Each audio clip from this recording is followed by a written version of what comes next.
नमस्कार दोस्तों।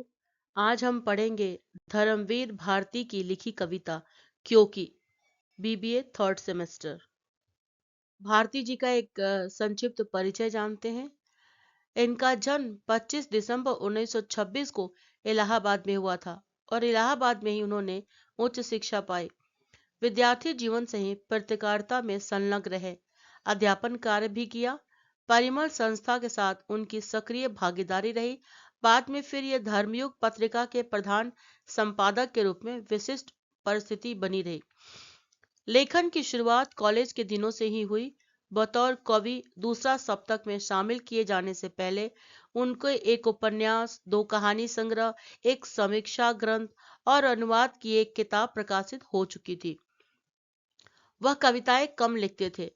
भारतीय कविताएं कम लिखते हैं, लेकिन जब लिखते हैं तो अपनी रुचि की ओर, अपने ईमान की। दूसरा सप्ताह के प्रकाशन के बाद कवि के रूप में उनकी चर्चा काफी बढ़ने लगी। कविता के प्रति उनका आग्रह रहा कि उसकी कसौटी इतनी व्यापक बनानी होगी कि वह सभी अति नवीन अनुभूतियों की अपनी बाहों में घेरती हुई मानव की चिर आदिम प्रवृत्तियों का मन छू सके। धर्मवीर भारती की प्रतिष्ठा एक कवि के साथ ही एक अप्रतिम गद्य लेखन की भी रही है। उनकी पत्रकारिता और संपादकत्व पर अलग से विशेष बात की जाती है। धर्मयुग साप्ताहिक को अपने जमाने की मिसाल होने का श्रेय हासिल है। वह एक अनुवादक के रूप में भी प्रतिष्ठित रहे हैं। गुनाहों का देवता, अंधा युग, सूरज का सातवां घोड़ा जैसी उनकी कृतियां हिंदी जगत में अद्वितीय लोकप्रियता जीती रही है। प्रमुख कृतियां कविता संग्रह था ठंडा लोहा, सात गीत वर्ष, सपना अभी भी, कुछ लंबी कविताएं, अद्यांत, मेरी वाणी, गैरिक वासना आदि। इस कविता का एक छोटा सा इंट्रोडक्शन। कवि ने इस कविता में जीवन को एक संघर्ष युद्ध बताया है। मनुष्य के जीवन में जो समस्याएं हैं वो एक के बाद एक आती रहती हैं और मनुष्य उससे निराश हो जाता है। अपने पराये का भेद भी नहीं जान पाता। मनुष्य सपने तो देखता है पर उसे पूरा नहीं कर पाता, क्योंकि अपनी योजना निर्धारित नहीं करता है। कवि कहते हैं कि सपना देखिए, लेकिन अपने जीवन का उद्देश्य भी जरूर निर्धारित करो ताकि सपनों को पूरा किया जा सके। अगर जीवन का उद्देश्य निर्धारित नहीं करोगे, योजना भी नहीं बना पाओगे और तब तुम्हें सफलता भी नहीं मिल पाएगी। कविता इस प्रकार है। इसीलिए तलवार टूटे, अश्व घायल, कोहरे डूबी दिशाएं, कौन दुश्मन कौन अपने लोग, सब कुछ धुंध धूमिल, किंतु कायम युद्ध का संकल्प अभी भी, क्योंकि सपना है अभी भी। कवि ने जीवन के संघर्ष को एक युद्ध बताया है। एक समस्या हल होती है तो दूसरी समस्या सामने आ जाती है। इसीलिए कवि कहते हैं कि युद्ध में तलवार टूटी, मतलब मेहनत रूपी तलवार टूटी और मनुष्य रूपी अश्व या व्यक्ति जो है वो घायल हो गया। लेकिन दिशाहीन व्यक्ति इतना सब करके भी कुछ हासिल नहीं कर पाया, क्योंकि उसने अपने जीवन रूपी संघर्ष को गंभीरता से नहीं लिया। जिसने वह यह नहीं समझ पाया कि यहाँ पर कौन अपना है और कौन पराया। इसीलिए जीवन लड़ते लड़ते बीत जाने का संकल्प अपने आप संकलित हो गया है, क्योंकि यही एक स्थान पर पहुंचने का स्वप्न तो उसने देखा ही नहीं। विशेषता, जो व्यक्ति का उद्देश्य निर्धारित नहीं करते, जो कोई योजना नहीं बनाते, वह इसी तरह आगे बढ़ते रहते हैं, जिससे हमारी आज की युवा पीढ़ी की कुंठा और संघर्ष के स्थिति एक साथ साक्षात होते हैं। Second para. तोड़कर अपने चतुर्दी का छलावा, जबकि घर छोड़ा, गली छोड़ी, नगर छोड़ा, कुछ नहीं था पास बस इसके अलावा। विदा बेला यही सपना भाल पर, तुमने तिलक की तरह आका था, किंतु मुझको तो इसी के लिए जीना और लड़ना है। धधकती आग में तपना अभी भी, क्योंकि सपना है अभी भी।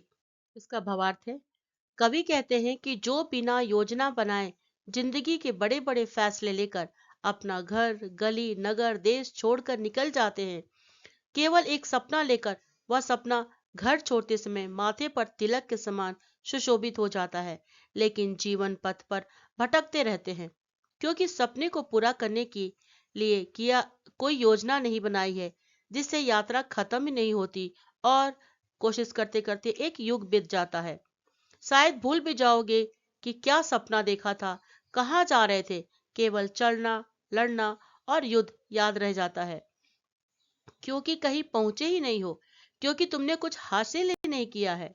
विशेषता है, कवि ने संदेश दिया है कि जीवन का उद्देश्य योजना जरूर निर्धारित करना चाहिए, अथवा आपका सपना कभी भी पूरा नहीं होगा। कविता का तीसरा पैरा। तुम नहीं हो, मैं अकेला हूं, मगर यह तुम ही हो जो टूटती तलवार की झनकार में, या भीड़ की जयकार में, या मौत के सुनसान हाहाकार में फिर गूंज जाती हो। और मुझको ढाल छूटे, कवच टूटे हुए मुझको फिर याद आता है कि सब कुछ खो गया है, दिशाएं, पहचान, कुंडल, कवच, लेकिन शेष हूं मैं युद्ध रत्न में, तुम्हारा मैं, तुम्हारा अपना अभी भी, क्योंकि सपना है अभी भी। भावार्थ है, कवि कह रहे हैं कि तुम अपना नहीं हो, अर्थात उत्साह को तुम की संज्ञा दी है, जिसे प्रेरणा पाकर जीवन संग्राम में लड़ते लड़ते, भिड़ते, जूझते आगे तो बढ़ जाता है। पता ही नहीं चलता कि कौन दुश्मन है और कौन लोग। सब कुछ अपने हैं, सब कुछ धुंधला धुंधला सा है। कहीं जयकार सुनाई देता है तो कहीं मौत का भयानक दृश्य। वही मुझे याद आता है कि इसे हासिल करने के लिए मैंने कुछ नहीं खोया। इन शास्त्रों के बदले में मैं अपना घर बार, अपना सब कुछ पीछे छोड़ दिया। मन तड़पता है कि मैंने अपनी पहचान, व्यक्तित्व, संस्कार, सुरक्षा सब कुछ लूट लिया। इतना सब खोकर भी मेरा संघर्ष जो है अभी भी समाप्त नहीं हुआ। अंत में मैं अकेला ही बचा हूँ। वह जो मैं उत्साह से बना था, तुम्हारा अर्थात सपना तो अभी पूरा नहीं हुआ। अहंकार तो अभी भी जीवित है। विशेषता है, जीवन का अहंकार मनुष्य को कहीं नहीं पहुंचाता है। इस अहंकार के युद्ध में न तो जीत मिलती है और न ही आपके साथ कोई खड़ा रहता है। कविता का अगला भाग है, इसीलिए तलवार टूटी, अश्व घायल, कोहरे डूबी दिशाएं, कौन दुश्मन, कौन अपने लोग, सब कुछ धुंध धुमिल, किंतु कायम युद्ध का संकल्प है अपना अभी भी, क्योंकि सपना है अभी भी। कवि ने जीवन के संघर्ष को एक युद्ध बताया है कि एक समस्या हल होती नहीं कि दूसरी समस्या सामने खड़ी हो जाती है। इसीलिए वह कहते हैं कि युद्ध में तलवार टूटी, मतलब मेहनत रूपी तलवार टूटी और मनुष्य रूपी अश्व या जो व्यक्ति है वो कोशिश करके थक कर घायल हो चुका है। लेकिन दिशाहीन व्यक्ति इतना सब कुछ हासिल करके कुछ भी नहीं कर पाया, क्योंकि उसने तो अपने जीवन रूपी संघर्ष को गंभीरता से लिया ही नहीं था, जिससे वो समझ ही नहीं पाया कि यहाँ पर कौन मेरे अपने हैं और कौन मेरे पराये।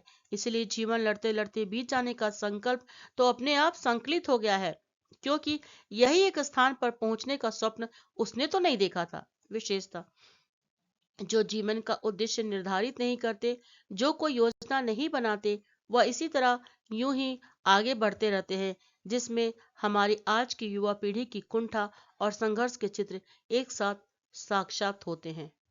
एक अंकीय प्रश्न उत्तर। दिशाएं किसमें डूबी है? कोहरे में। अपने पराये किसमें धूमिल है? धुंध में। कैसा छलावा तोड़कर छोड़ा? चतुर्दिक। विदाई बेला के भाल पर सपना किसके समान था?